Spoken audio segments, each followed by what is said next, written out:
என்ன சொல்லியிருக்காருன்னா, நீங்க தூய்மை பணியாளர்களுக்கு துரோகம் இழைச்சிட்டீங்க. நான் இப்பதான் குறிப்பிட்டேன், யாரும் சாபம் விட்டு போயிருக்காரு. நீங்க அதை எப்படி பாக்குறீங்க? சாபம் விடுறதுன்னு தாண்டி அவர் இப்ப எலெக்ஷனுக்காக வெளியில பேசுறது. கடந்த அதிமுக ஆட்சியில 10 மண்டலங்கள்ல பிரைவேடைஸ் பண்ணாங்க. அப்ப எங்க போச்சு? அப்ப ஏன் குரல் கொடுக்கல? அப்ப ஏன் இந்த அநீதியை தடுக்கல? 10 மண்டலங்கள் பண்றதுக்கோ 2 மண்டலங்களுக்கு பண்றதோ ஒன்னா? அப்ப குரல் கொடுத்திருக்கலாமே. அப்ப குரல் கொடுக்காம இப்ப குரல் கொடுக்குது அரசியல் பண்றாங்களா? முடிவு சொல்லுங்க மேடம். ஏன்னா அவங்க 5 நாளா போராட்டம் பண்ணிட்டு இருக்காங்க. அவங்க மேயர் தான் குற்றச்சாட்டு இருக்கிறாங்க.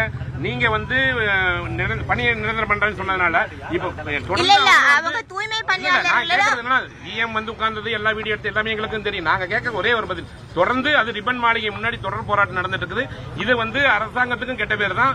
அவங்க அங்க இருக்கக்கூடிய மக்கள் ஒரே ஒரு கோரிக்கை என்ன சொன்னாங்கன்னா, இதே மேயர் தான் எங்களுக்கு வாக்குறுதி கொடுத்தாங்க. அவங்க மேயரே இப்ப வந்ததுக்கு அப்புறம் தனியாருக்கு தார வட்டாங்கன்றாங்க.